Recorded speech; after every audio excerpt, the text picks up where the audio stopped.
I am Teacher Arian Cabañez, and we are now on the second week's lesson for the second quarter period. In this particular lesson, you are expected to determine risk factors related to lifestyle diseases, understand the importance of healthy lifestyle and weight management in the enhancement of your fitness, and practice healthy eating habits that support your lifestyle. So before we discuss our main lesson, let us first have a recap of our previous discussion. Let's try to answer these questions. Which of the following components are under skill-related fitness? If you answered speed and agility, then you are correct. Next, which of the following components are under health-related fitness? If you answered body composition and muscular endurance, then you are correct again. Now for the last one, I want you to fill in the blank with the correct word. Blank is an individual's preferred pleasurable and enjoyable activities in which they engage during leisure time. If you answered recreation, then you are correct. Good job! This means you have learned from our previous discussion. Before we go to our lesson, I want you to answer these following questions. Do you consider yourself overweight? If so, how long have you had a weight problem? What attempts have you made to lose weight, and what has worked best for you? And lastly, what do you think is the key to weight management? Why do you think it will work? I'll give you time to answer this.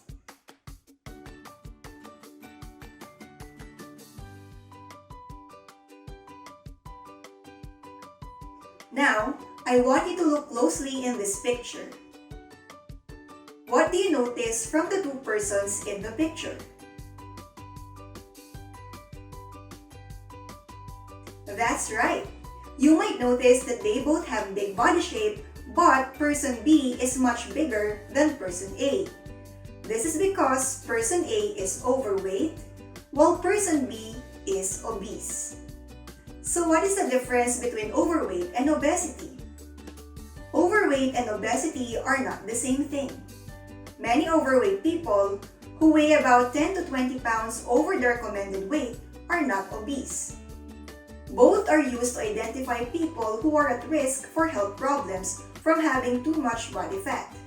However, the term obese generally means a much higher amount of body fat than overweight. Did you know? Research indicates that individuals who are 30 or more pounds overweight during middle age lose about 7 years of life, whereas being 10 to 20 pounds overweight decreases lifespan by about 3 years. Severe obesity or BMI greater than 45 at a young age nonetheless may cut up to 20 years off one's life. This is why it is very important that we keep a well-balanced lifestyle combined with a healthy eating habit. Here are some of the health consequences of excessive body weight. Poor female reproductive health, menstrual irregularities, obstructive sleep apnea and respiratory problems, congestive heart failure, high blood pressure, type 2 diabetes, psychological disorder which includes depression, eating disorder, distorted body image, discrimination, and low self-esteem, shortened life expectancy, decreased quality of life, gallbladder disease, stroke, and gout. Being underweight, overweight, or obese may be an effect of these different eating disorders. Let us now discover what these different eating disorders are and their harmful effects in our body health. The first one is anorexia nervosa. This is an eating disorder characterized by self-imposed starvation to lose and maintain very low body weight due to false or distorted perception of being fat. The second one is bulimia nervosa. This is an eating disorder characterized by a pattern of binge eating, then purging in an attempt to lose weight and/or maintain low body weight. People with bulimia may secretly eat large amounts of food with loss of control over the eating, and then try to get rid of the extra calories in an unhealthy way. Third is binge eating. This is an eating disorder characterized by uncontrollable episodes of eating excessive amounts of food within a relatively short amount of time. This is commonly characterized by compulsive overeating or consuming abnormal amounts of food while feeling unable to stop and the loss of control. Fourth is emotional eating. This is the consumption of large quantities of food to suppress negative emotions. People refer to emotional eating as eating to cope with negative emotions. More specifically, emotional eating in order to relieve negative emotions would qualify as a form of emotion-focused coping, which attempts to minimize, regulate, and prevent emotional distress. There is no single main cause of these eating disorders. Several factors are generally a combination of genetic and psychological factors, problems within the family circle, and/or the cultural and social environment. If you notice a family member or friend who seems to show signs of an eating disorder, consider talking to that person about your concern for his or her well-being.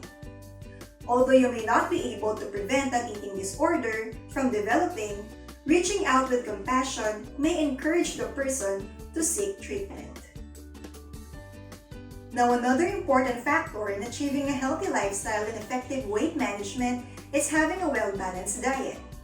I know that you are all familiar with these three basic food groups: the Go, Grow, and Glow foods. Let's discover what each food group does to our body. The first food group is the Go foods. These foods give our body heat and energy. Foods rich in carbohydrates, starch, and sugar are included in this group. Examples of foods rich in carbohydrates and starch are rice, corn, bread, oatmeal, macaroni noodles, potatoes, kamote, gabi, cassava, and other, and some foods rich in sugar such as cakes, candies, honey, jam, jellies, molasses, and ice cream are also considered Go foods. The second food group is the Grow foods. These foods repair and build our body cells and tissues, and it makes us grow. Foods rich in protein are included in this group. Some examples of foods that are rich in protein are poultry foods, meat products, eggs, milk products, fishes, shrimps, crabs, mung beans, gelatin, soybeans, peanuts, and cereals like rice and corn. Lastly, we have the Glow foods. These foods regulate and protect our body. Glow foods are rich in minerals and vitamins.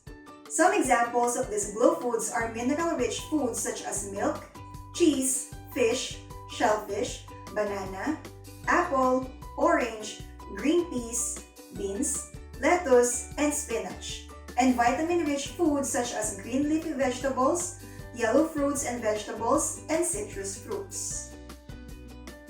Are you familiar with Pingang Pinoy? This Pingang Pinoy serves as a visual tool to help Filipinos adopt healthy eating habits at mealtimes by delivering effective dietary and healthy lifestyle messages. This is a project of the Food and Nutrition Research Institute, or FNRI, of the Department of Science and Technology, or DOST, in collaboration with the World Health Organization and National Nutrition Council, that aims to provide a visual tool to guide Filipinos in consuming the right amount of food in every meal. Pingang Pinoy is a food guide using a food plate model to show the recommended proportion by food groups in every meal, intended specifically for Filipinos.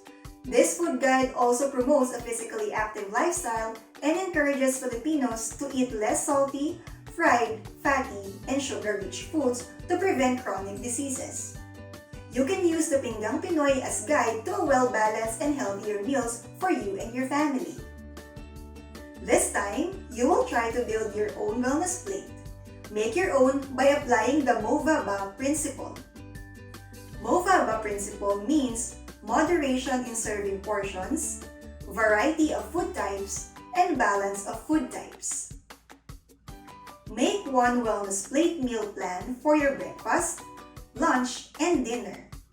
For your food choices, you may refer to the given food examples from the Pingang Pinoy for teens. Here is a sample of Pingang Pinoy intended for teenagers like you.